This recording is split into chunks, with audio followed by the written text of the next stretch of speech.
Now comes the security, in which we saw general and health insights. Now the main thing is authenticators. Gotcha. In old engine, it will be multi-factors. Here, it is called authenticators. It is basically nothing but a tool how you will authenticate. So by default, authenticators will be email, Okay. password, and security questions. Gotcha. Okay. Now, just jump to this one. This is important one. They have given entire list of authenticator that they support. And these two columns are very important: factor type and method. Here also factor type will be there. Okay. So possession, either it would be possession, or it would be knowledge, or it would be biometric, or possession plus biometric. So for an example, email is a possession. You own an email. So this factor is owned by you. It's possessed by you, that you can use it. Password is a knowledge, that you know something. Security question is you know something. Rest every authenticators are either possession or possession plus biometric. And the Okay. best factor is considered, which is possession plus biometric. Because knowledge can be stolen, it can be compromised, knowledge in terms of passwords and all. Email can be compromised. Okay. Security questions can be compromised. But Mhm. if possession plus biometric is there, like Okta Verify, and it has characteristic of hardware protected, device bound, and user presence, which means that if you want to satisfy this factors requirement, you need to have Okta Verify as well as your biometric signature. Then only it can satisfy. So it has a very less chance to get compromised. Gotcha. If you have Okay. any other custom authenticators, generally it is not a good practice to add a custom authenticator. Never use OTP. I would suggest, because it is a very weak factor. Google Authenticator also, it is good, but generally Okta does not suggest it. Security key. You know the YubiKey, right? Yes. Yeah. So those are also good to have. So either Okta Verify or YubiKey. These two are kind of, good one, because they are device bound. No other factor. This custom OTP is a different one. But apart from that, if you see, apart from custom, only Okta Verify, Duo, and this one. These three are only device bound. But I would suggest maximum use Okta Verify only. Yeah. Okay. If you want to, and this one, FIDO, biometric, if you want. Gotcha. Okay. And third is Google Authenticator. Okay. Rest are weaker one. So whenever you will have a call with your Okta customer success manager, they will also show you. There will be a report like, hey, this is the, these are the weak authenticators you are using. And yeah, one more thing. I want to show you Okta Verify, one app you will already have in your phone, right? For Yeah. getting push notification. There is one another thing as well, which is this one. Where it is? Yeah. See, this is Okay. a desktop app. So you can use the wait, where is my so basically, if you go to settings and download,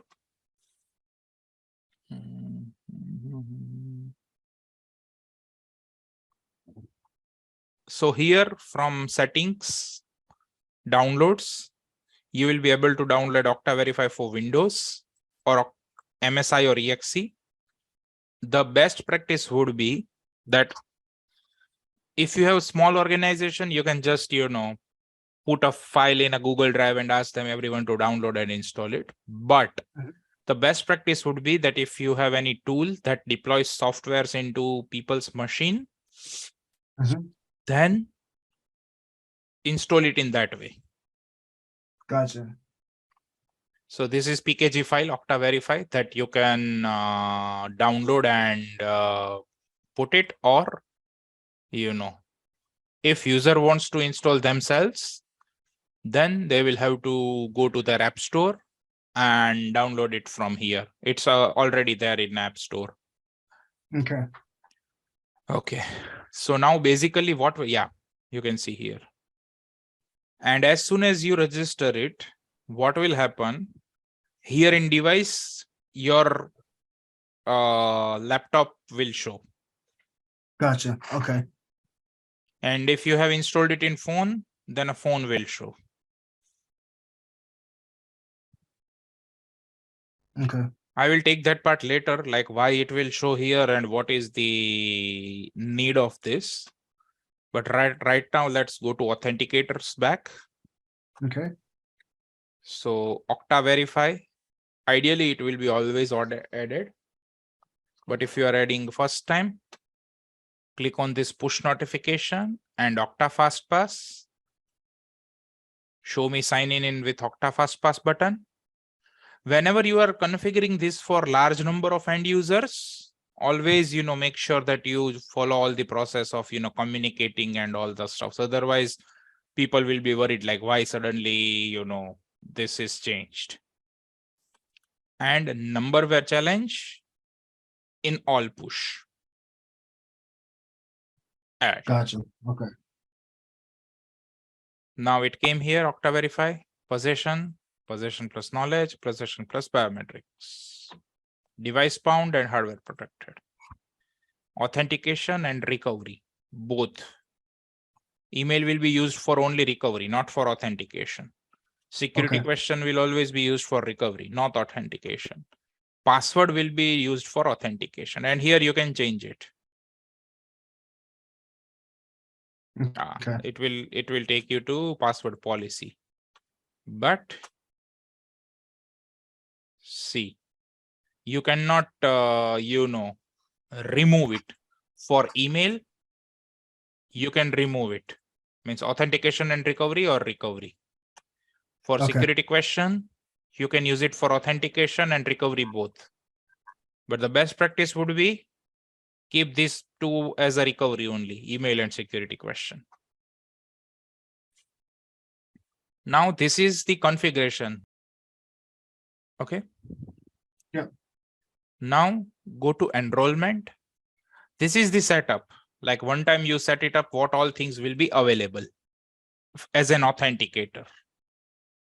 Now comes the enrollment. So this will be a default policy.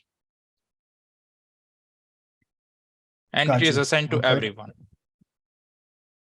You can edit it or you can create a new policy. For an example, this is the policy wherein they have written these 4 factors will be there. Email is disabled. You can't use it. Okta Verify, if you want to use it, otherwise it's okay. Password is mandatory. Security question is mandatory, disabled. Which means you will be able to log in through just username password, because rest everything is either disabled or optional. Okay. And here is a default rule. Now let's say I create another policy called custom one. You can give description. You can assign to particular group or users, particular group. Email, I will keep disable. Okta Verify required. Password is optional, or maybe ideally it should be required. Security question, disabled.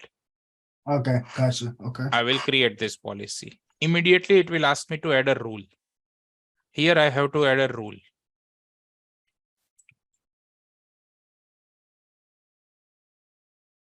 If I want to exclude anyone, no. If user is anywhere, then enrollment is allowed if requirement authenticators are missing. So now what will happen? I don't So have the Okta rule, Verify installed. This part till here, it only says what is required and what is not required. gotcha. But rule will say when to apply this and to whom to apply this. Okay, So here it will show like everyone should have password and Okta Verify. But when they should enroll, if authenticators are missing, if I have this Gotcha. both authenticator, then this will not execute. gotcha. Okay, But if I don't have, so the next sign in, it will ask me to enroll. Now what I will do is, I will sign out.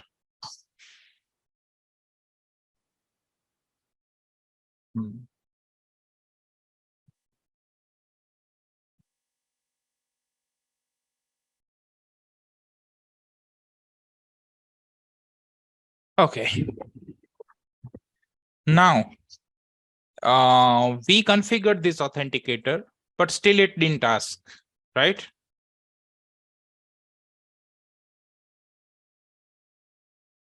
Reason, it is evaluated alongside password policy and sign-on policy.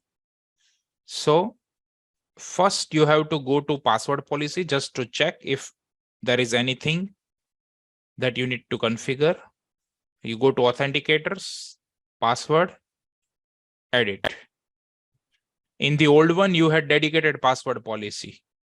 Now it is inside this one. gotcha. Okay. But password policy is fine. So we can go to authentication policies. Okay. Gotcha. Now, here is a catch. You will have to make this mandatory. Okay, make that Multi-factor. mandatory. I will tell you. First Okay. of all, in Okta, you see this application, right? Yep.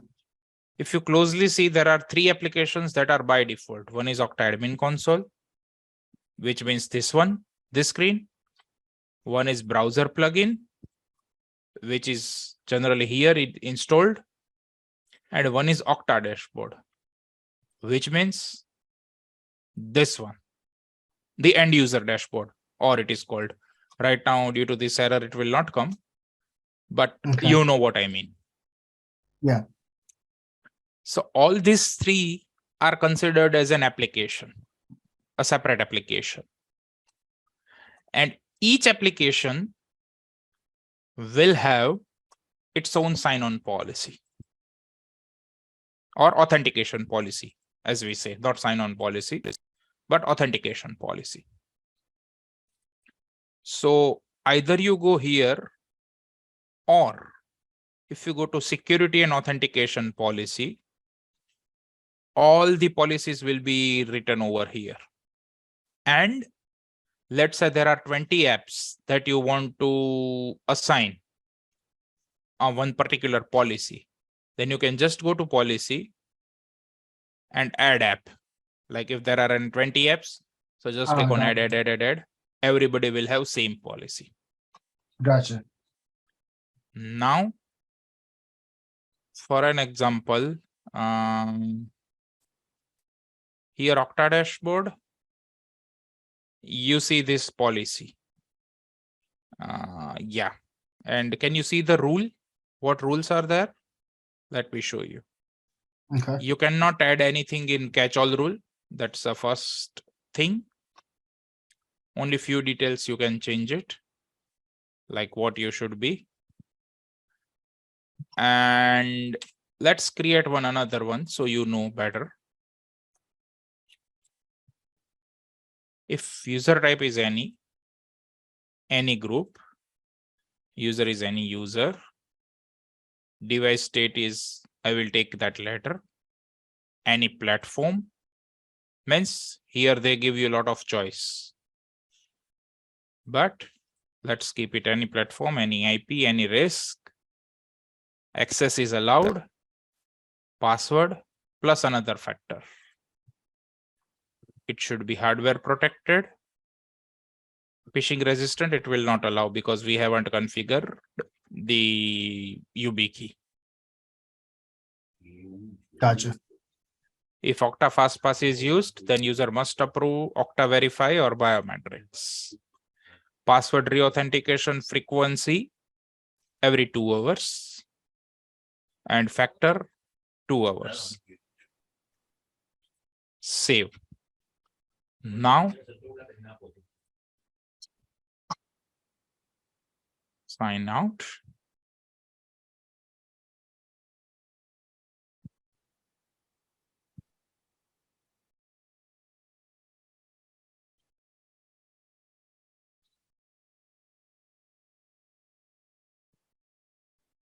See? So now it's asking me to set up. So that's why, like, I wanted to show you this one practically so that, security question they are asking me, but since it's optional, we can set it up later. So now Gotcha. I am inside. And now you see.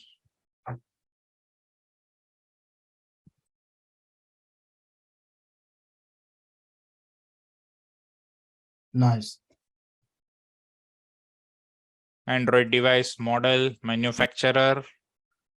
And if you have any MDM, mobile device management, then you can go here, add platform, and you can manage it from here. Manage Gotcha. means what it does is you have, I will just give overview. If you have Intune or Jamf or any other MDM provider, Yeah. then for an example, this phone is there also. Okay. And it is when we install Okta Verify, it will come here also. Now, when Gotcha.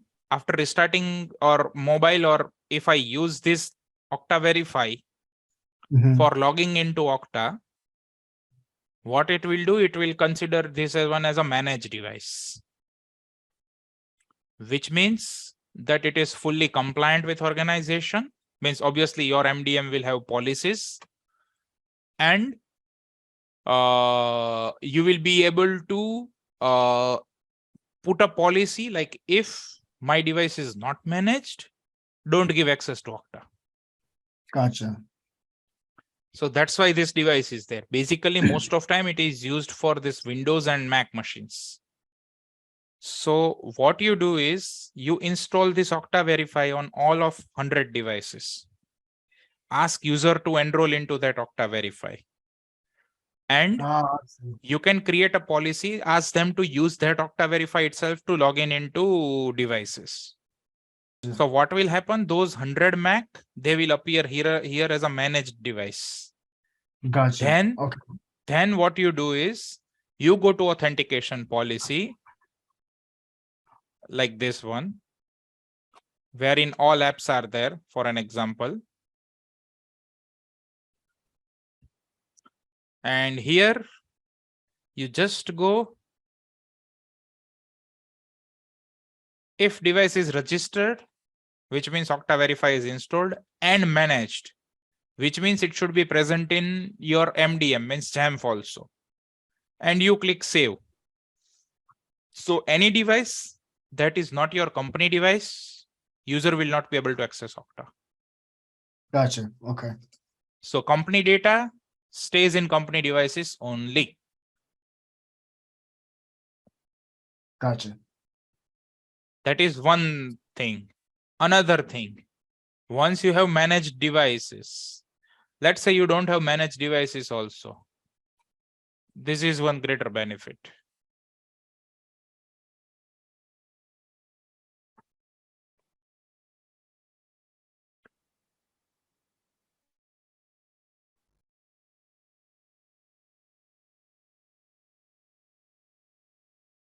Mac. Now you go to security, authentication policy.